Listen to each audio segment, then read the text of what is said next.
संज्ञान law academy में आप सभी का स्वागत है। आज हम बात करने वाले हैं भारतीय संविधान के संबंध में।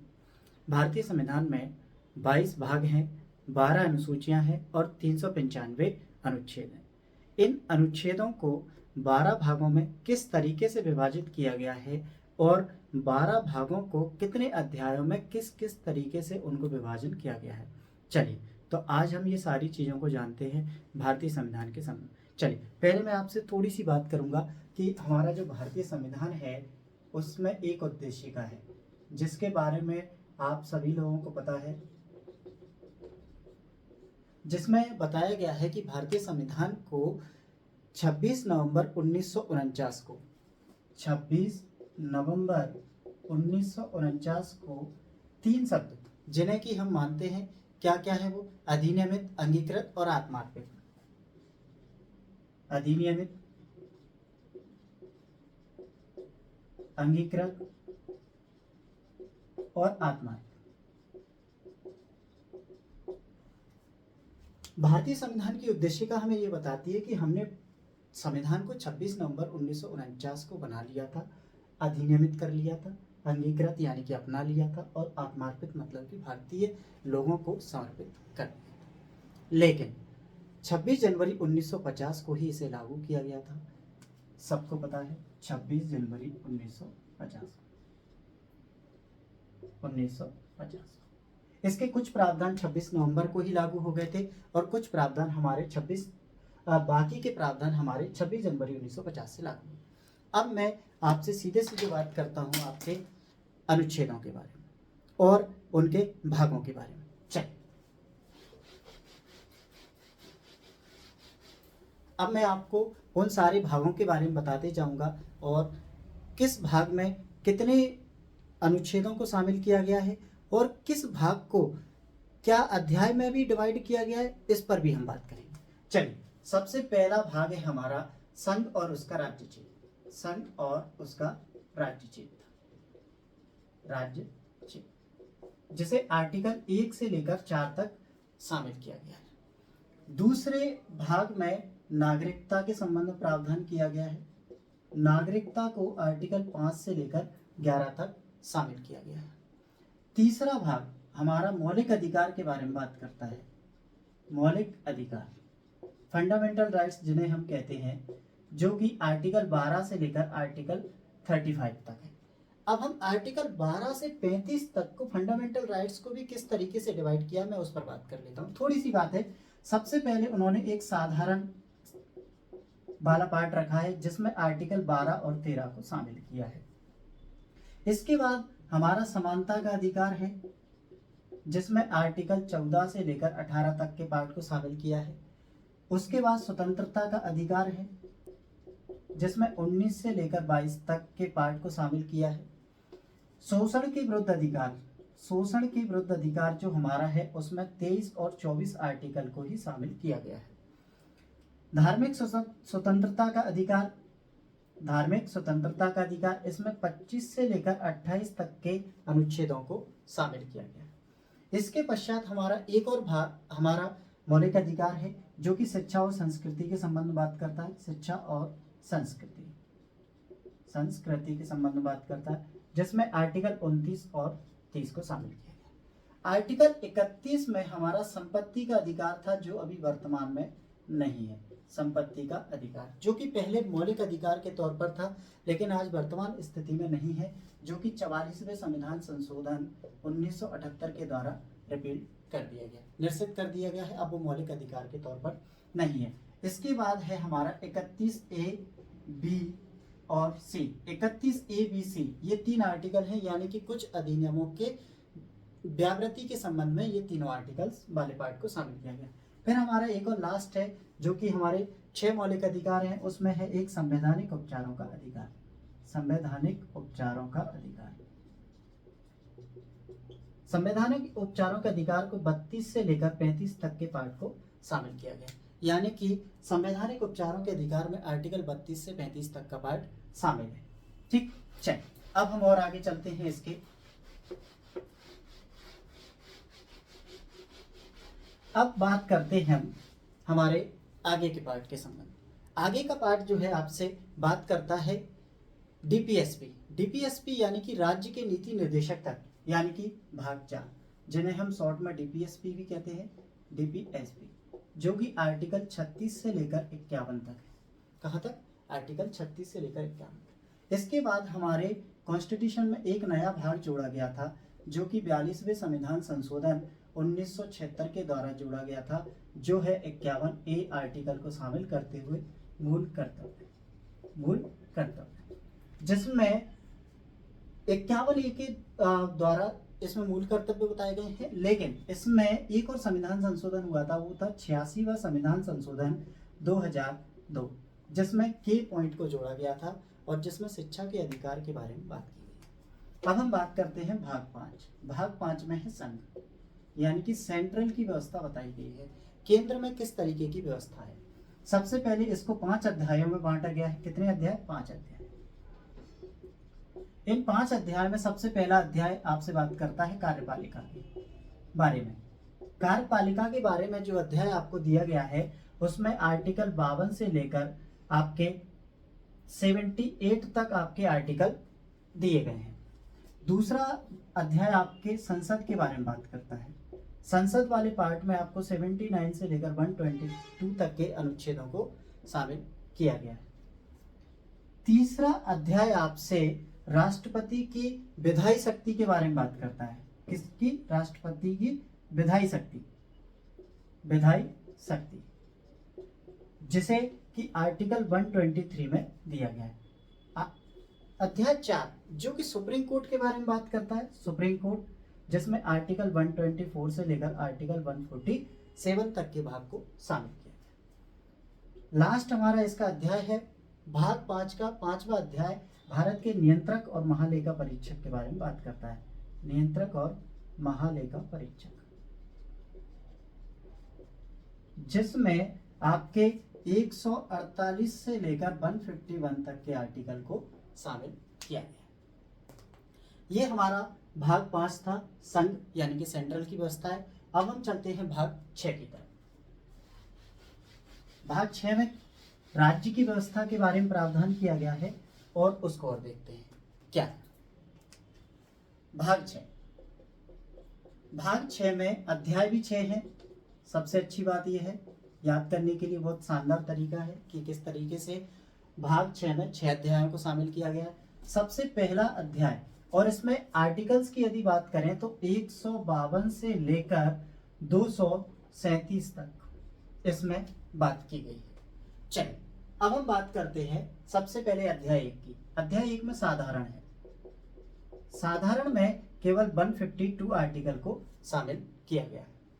दूसरे अध्याय की यदि मैं बात करूं तो दूसरे अध्याय में बात की गई है कार्यपालिका के बारे में। कार्यपालिका जो कि हमारा 153 से लेकर 167 तक है। तीसरे अध्याय में बात की गई है विधानमंडल की। विधानमंडल में 168 से लेकर आपके 212 तक। अध्याय 4 की बात करते हैं तो राज्यपाल की विधायी शक्ति के बारे में बताया गया है। राज्यपाल की विधायी शक्ति के बारे में इसमें प्रावधान किया गया है, जिसमें केवल एक ही आर्टिकल है, वो है आर्टिकल 213। 5वें अध्याय में हाईकोर्ट के बारे में प्रावधान किया गया है। हाईकोर्ट के बारे में प्रावधान 214 से लेकर 232 तक दिया गया है, ठीक, जिसमें से आर्टिकल 232 निरसित है। ठीक, चलिए अध्याय 6 की तरफ चलते हैं, जिसमें अधीनस्थ न्यायालयों के बारे में बताया गया है। अधीनस्थ न्यायालय जो हमारा 233 से लेकर 237 तक है। 237 में निर्वाचन खंड के बारे में बात की गई है, जिसमें यह बताया गया है कि सेशन न्यायाधीश, जो कि आज हम एडीजे के बारे में बात करते हैं, तो उसमें क्या क्या आता है, यानी कि सेशन न्यायाधीश के तौर पर कौन कौन से न्यायाधीशों को उसमें शामिल किया गया। चलिए ये हमारा अध्याय 6 था। अब हम अध्याय 7 यानी कि भाग 7 की बात करते हैं। भाग 7 को रिपील्ड कर दिया गया है। भाग 7 को 7वें संविधान संशोधन 1956 के द्वारा निरसित कर दिया गया है, जिसका नाम क्या था? पहली अनुसूची के भाग बी के राज्यों के बारे में बात करता था। पहली अनुसूची के भाग बी के राज्यों के संबंध में बात करता था। इस भाग को हटाने के पीछे सबसे बड़ा कारण एक ही रहा था कि सन 1956 में पहली बार राज्य पुनर्गठन आयोग आया था और जिसका मेन मकसद था कि राज्यों का निर्माण किया जाए भाषा के आधार पर, जो कि पहला राज्य बना था हमारा। तो ये उसी क्रियान्वयन या उसी धारणा को लागू करने के लिए ये निश्चित कर दिया गया था। चलिए अब हम चलते हैं भाग 8 की तरफ।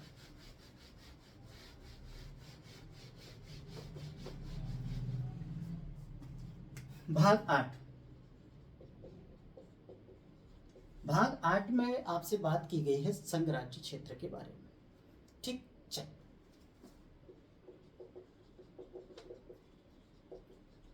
संघ राज्य यानी कि यूनियन टेरिटरीज जो बताई गई हैं वो आपकी 239 से लेकर 242 तक आपके बारे में बात करती हैं। यानी कि जैसे कि हमारे जो संघ राज्य क्षेत्र हैं आज वर्तमान समय में, जैसे कि दिल्ली हुआ, पौंडीचेरी हुआ, चंडीगढ़ हुआ, इनके बारे में। ठीक, भाग 9। भाग 9 के बारे में बात करते हैं तो ये पंचायत के संबंध में बात करता है। ठीक है, पंचायत के बारे में प्रावधान 243 आर्टिकल से स्टार्ट होता है और 243 ए से लेकर ओ तक का पार्ट इसमें शामिल है। भाग 9 ए जो कि हमारे नगर पालिकाओं के बारे में बात करता है। नगर पालिकाओं के संबंध में जो ये जो भाग है वो हमारा 74वें संविधान संशोधन 1992 के द्वारा जोड़ा गया था। 74वें संविधान संशोधन 1992 के द्वारा ये जोड़ा गया था, जिसमें हमारे 243 पी से लेकर 243 जेड जी तक के संबंध में प्रावधान किया गया है। 9B जो आपका पार्ट है वो 97वां संविधान संशोधन 2011 में इसे जोड़ा गया था और जो कि सहकारी सोसाइटियों के संबंध में बात करता है। सहकारी सोसाइटियों के संबंध में बात करता है, जिसमें 243 आर्टिकल ZH से लेकर ZT तक इसमें प्रावधान किया गया है। कहां तक? ZT तक। अब हम बात करते हैं इसके अन्य प्रोविजंस के बारे में। अन्य प्रोविजंस इसमें क्या है? जैसे कि भाग 10 जो कि आपसे सिर्फ बात करता है कुछ ऐसे क्षेत्रों के बारे में जो कि अनुसूचित क्षेत्र थे, उनके बारे में बात करता है। ठीक है, या अन्य उपबंधों के बारे में बात कर लेते हैं जो कि आपसे थोड़ी सी बात करेगा। सिर्फ 2 ही आर्टिकल उसमें शामिल किए गए हैं अनुसूचित क्षेत्रों के बारे में, जिसमें आर्टिकल 244 और 244 ए शामिल किया गया है। भाग 11 की बात कर लेते हैं। भाग 11 में आपको केंद्र और राज्य के संबंधों के बारे में बताया गया है। केंद्र और राज्य के संबंधों के बारे में बताया गया है। क्या संबंध है वो केंद्र और राज्य के संबंध देख लेते हैं, जिसमें आर्टिकल 245 से लेकर 263 तक शामिल किया गया है। 245 से लेकर 263 तक इसमें शामिल किया गया है। इसमें 2 अध्याय हैं। पहला अध्याय विधायी संबंधों के बारे में बताता है, विधायी संबंध, जिसमें आर्टिकल 245 से लेकर 255 तक अनुच्छेदों को शामिल किया गया है। दूसरा संबंध है आपका प्रशासनिक संबंध। प्रशासनिक संबंध की यदि मैं बात करूं तो 256 से लेकर 263 तक इसमें भाग शामिल किया गया है। तो ये हमारा भाग था 11। अब हम चलते हैं भाग 12 की।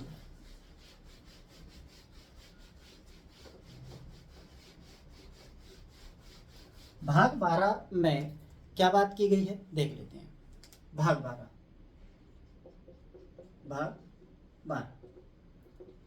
12 को थोड़ा सा बहुत सारी चीजों को शामिल कर लिया गया है, जैसे कि संपत्ति, संविदाएं, वाद और वित्त। इन 4 चीजों को शामिल करते हुए हमारे भाग 12 को बनाया गया है। इसमें टोटल 4 अध्याय हैं और ये आर्टिकल 264 से लेकर 264 से लेकर 300 ए तक जाता है। ठीक, इसी में हमारे संपत्ति के अधिकार को शामिल कर दिया है। सबसे पहला अध्याय इसमें वित्त के संबंध में बात करता है। वित्त के संबंध में 264 से लेकर 290 बंधक बताया गया है। दूसरा अध्याय उधार लेने के संबंध में बात करता है। उधार लेना ये 292 और 293 के संबंध में बात है। अध्याय नंबर 3, अध्याय नंबर 3 में जो बात की गई है वो आपसे सिर्फ इस संबंध में बात की गई है कि किस तरीके से अधिकार होंगे, किस तरीके से बाद लाए जाएंगे, संविदाएं होंगी, दायित्व होंगे, ये सारी चीजों को शामिल करके अध्याय 3 है, जो कि हमारा 294 से लेकर 300 तक है। 300 अनुच्छेद इसमें शामिल है। चौथा आपका जो भाग है यानी कि अध्याय है, माफ कीजिए अध्याय जो बात करता है वो संपत्ति के अधिकार के बारे में बात करता है। संपत्ति के अधिकार, जिसे 300 आर्टिकल के साथ जोड़ा गया था 44वें संविधान संशोधन 1978 के द्वारा, जिसमें सिर्फ एक ही अनुच्छेद है और उसी में संपत्ति के अधिकार को शामिल किया गया है। अब हम चलते हैं भाग 13 की तरफ। भाग 13 कहता है कि भारत के राज्य क्षेत्र के भीतर व्यापार, वाणिज्य और समागम की स्वतंत्रता। किस किस की? 3 चीजों की, व्यापार, वाणिज्य और समागम की स्वतंत्रता। इसमें 301 आर्टिकल से लेकर 307 आर्टिकल्स तक प्रावधान दिया गया। चल अब हम चलते हैं भाग 14 की तरफ।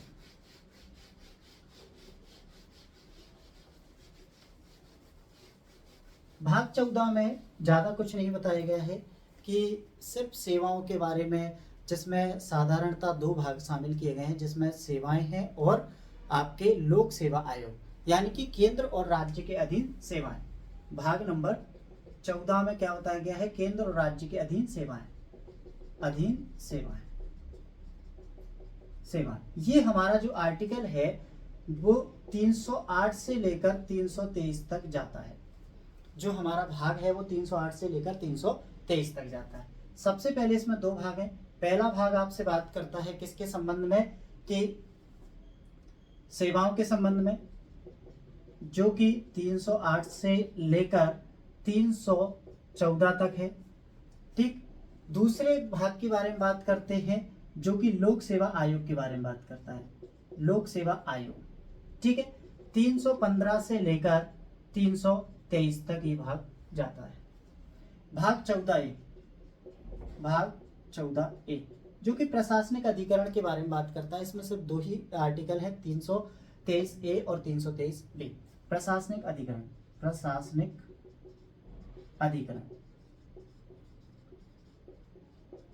323 आर्टिकल A और B, सिर्फ ये 2 आर्टिकल्स को ही शामिल करता है। इसमें सिर्फ 2 ही अनुच्छेद हैं, इसके अलावा कोई अनुच्छेद नहीं है। अब चलते हैं हम भाग 15 की तरफ। भाग 15 आपका निर्वाचन के संबंध में बात करता है।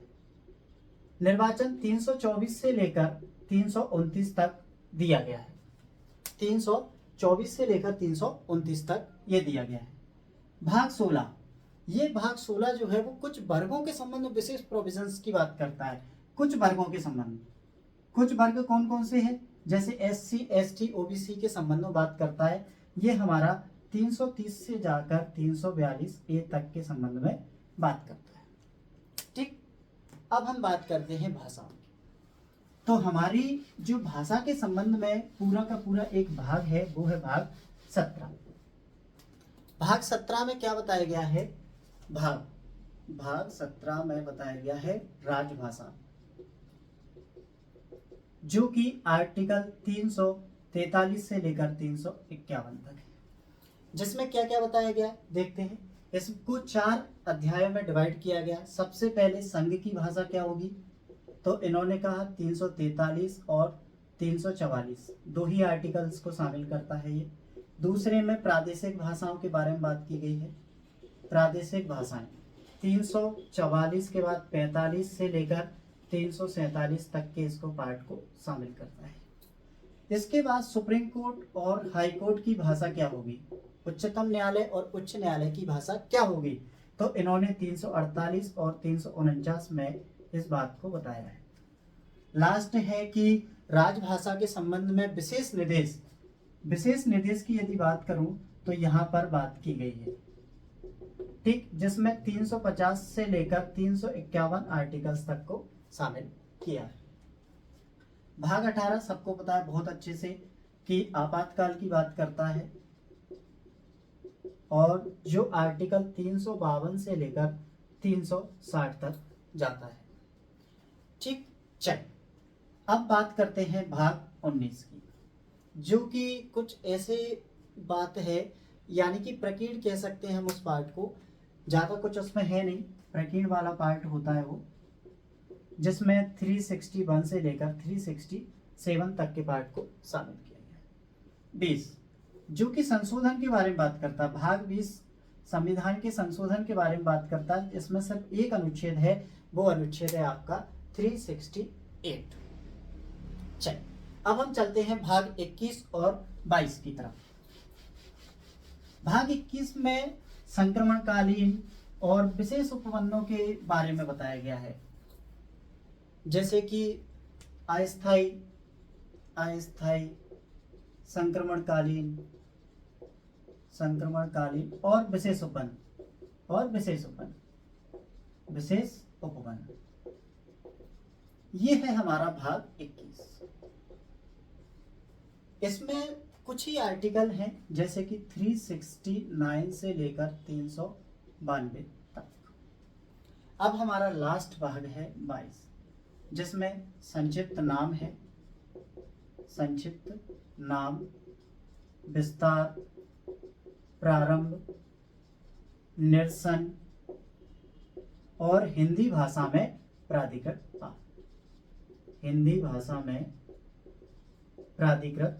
पाठ। इसमें आर्टिकल 393 से लेकर 395 तक के पाठ को शामिल किया गया है। तो ये भाग जो हमने देखे हैं वो मैंने आप लोगों को उस संबंध में कि आपको आर्टिकल्स का पता होना चाहिए, साथ ही साथ भाग के बारे में पता होना चाहिए, और ये भी पता होना चाहिए कि किस भाग में कितने अध्याय हैं और कितने अध्यायों को कौन से आर्टिकल से कहाँ तक इसमें शामिल किया गया है। चलिए अब मैं आपसे एक चीज के संबंध में और बात कर लेता हूं कि जब हमारा संविधान बना था उस समय 8 अनुसूचियां थी, लेकिन वर्तमान में हमारे संविधान में 12 अनुसूचियां हैं। अब ये 12 अनुसूचियों में क्या क्या दिया गया है, एक एक करके हम देख लेते हैं। सबसे पहले हम बात करते हैं अनुसूची 1 की, तो वह बताती है संघ और उसका राज्य क्षेत्र, संघ और राज्य क्षेत्र। अब ये जो संघ और राज्य क्षेत्र के संबंध में बात है, ये सिर्फ आर्टिकल 1 और 4 के लिए लिखी गई है। दूसरी अनुसूची वेतन भत्तों के बारे में बात करती है, वेतन भत्ते। अब इसमें वेतन भत्ते किस किस के होते हैं भाई? हमारे राष्ट्रपति साहब, उपराष्ट्रपति, सुप्रीम कोर्ट के जो न्यायाधीश हैं, हाई कोर्ट के न्यायाधीश हैं, साथ ही साथ और जो हमारे मंत्रीगण हैं उनके वेतन भत्तों के बारे में बात की गई है। ठीक, तीसरी अनुसूची शपथ के बारे में बात करती है, तो इसमें कुछ मंत्रीगण के द्वारा ली जाने वाली शपथ, सुप्रीम कोर्ट के जज के द्वारा ली जाने वाली शपथ, और अन्य और हमारे कुछ ऐसे अधिकारी हैं जो कि हमारे संविधान में दिए गए हैं, उनके शपथ के बारे में बात करते हैं। अनुसूची नंबर 4 जो कि राज्यसभा में स्थानों के आवंटन के बारे में बात करती है। राज्यसभा में स्थानों का आवंटन, ठीक, राज्यसभा में स्थानों का आवंटन की बात जो है वो 80 के 2 के लिए बात की गई है, ठीक है, और बस किसी के लिए नहीं बात की गई है। चलिए अब हम बात करते हैं अनुसूची नंबर 5। अनुसूची 5 और 6 एसटी के संबंध में ही बात करती हैं। एसटी के संबंध में क्या है, जैसे मैं अनुसूची 5 के बारे में बात करता हूँ। अनुसूची 5 आपसे बात करती है कि जो एसटी है और उसके अनुसूचित क्षेत्र हैं उन पर कैसे प्रशासन होगा, कैसे नियंत्रण होगा, इसके बारे में बात करती है। तो अनुसूचित क्षेत्र और एसटी के प्रशासन और नियंत्रण के बारे में, नियंत्रण के बारे में उपबंध। ये इसमें आर्टिकल 244(1) के संबंध में प्रावधान किया गया है। छठवीं अनुसूची कुछ ऐसे ही क्षेत्रों के बारे में बात करती है, लेकिन इसमें 4 राज्यों के बारे में बात की गई है। सबसे पहला राज्य असम, दूसरा मेघालय, तीसरा मिजोरम और चौथा है त्रिपुरा। यहाँ के जो एसटी के क्षेत्र हैं, यानी कि एसटी के जो लोग हैं उनके बारे में बात की गई है। इसमें भी वही 244 का दूसरा पार्ट इसमें शामिल किया गया है। ठीक, जिसे हम अमिमित्री के नाम से भी याद कर सकते हैं। कैसे? आ से असम हो गया है, मी से मिजोरम हो गया है, मे से मेघालय हो गया है और त्रि से त्रिपुरा हो गया है। तो अमिमित्री के संबंध ऐसे भी याद कर सकते हैं। भाग 7 भाषा के संबंध में बात करता है। भाग 7 में माफ कीजिए अनुसूची है, 3 अनुसूची हैं। पहली संघ सूची, राज्य सूची और संवर्ती सूची। ठीक, ये आर्टिकल 246 के लिए बनी है। इसके बाद भाग 8 में भाषाएं हैं। ठीक, जिसमें भाषाओं के संबंध में प्रावधान है। तो ये आर्टिकल 343 के संबंध में और 351, ये सिर्फ 2 ही आर्टिकल्स को शामिल करती है। भाग 9 यानी कि अनुसूची 9 के बारे में बात करते हैं। अनुसूची 9 आपको 31 बी आर्टिकल से जोड़ी गई थी और इसमें कुछ ऐसे अधिनियम हैं जिनका न्यायिक पुनर्विलोकन नहीं हो सकता था। इस संबंध में ये नवी अनुसूची पहले संविधान संशोधन के द्वारा जोड़कर इस यहाँ पर शामिल की गई, पहले संविधान संशोधन के द्वारा। ठीक, चलिए अब हम 3 अनुसूचियों के बारे में और बात कर लेते हैं। मैं इसको 3 अनुसूचियां 10वीं, 11वीं और 12वीं, 3 अनुसूचियों के संबंध में यदि मैं बात करूं तो 10वीं अनुसूची को 52वें संविधान संशोधन 1985 के द्वारा जोड़ा गया था, जो दल बदल के आधार पर निर्भरता के बारे में बात करती है। दल बदल के आधार पर निर्भरता के बारे में बात करती है। 11वीं अनुसूची जो है वो 73वें संविधान संशोधन 1992 में जोड़ी गई थी, जो कि पंचायत के संबंध में बात करती है। ठीक है, जो कि 243 जी के संबंध में जोड़ी गई थी। इसके बाद है लास्ट 12वीं अनुसूची, जिसे 74वें संविधान संशोधन 1992 में ही जोड़ा गया था, जो कि नगर पालिकाओं के बारे में बात करती है, नगर पालिकाओं के संबंध में बात करती है, 243 डब्ल्यू। तो ये हमारा संविधान का पार्ट था, जिसमें हमने भारतीय संविधान से जुड़ी हुई कुछ चीज़ों को देखा, जैसे कि सबसे पहले तो कितने अनुच्छेद हैं, कितने भाग हैं और उनके अंदर कितने अध्याय हैं और उन अध्यायों में कौन कौन से अनुच्छेदों को शामिल किया। साथ ही साथ हमने 12 अनुसूचियों को देखा, ये भी देखा कि इन्हें कब कब जोड़ा गया है। ठीक, यदि आप इसी प्रकार के और जानकारी अधिक प्राप्त करना चाहते हैं तो आप हमारे संज्ञान लॉ अकेडमी, जो कि हमारे इंदौर में स्थित है, आप वहाँ भी जुड़ सकते हैं। साथ ही साथ आप मेरे यूट्यूब चैनल संज्ञान लॉ अकेडमी को भी फॉलो कर सकते हैं। आज के लिए सभी का धन्यवाद। जय हिंद, जय भारत।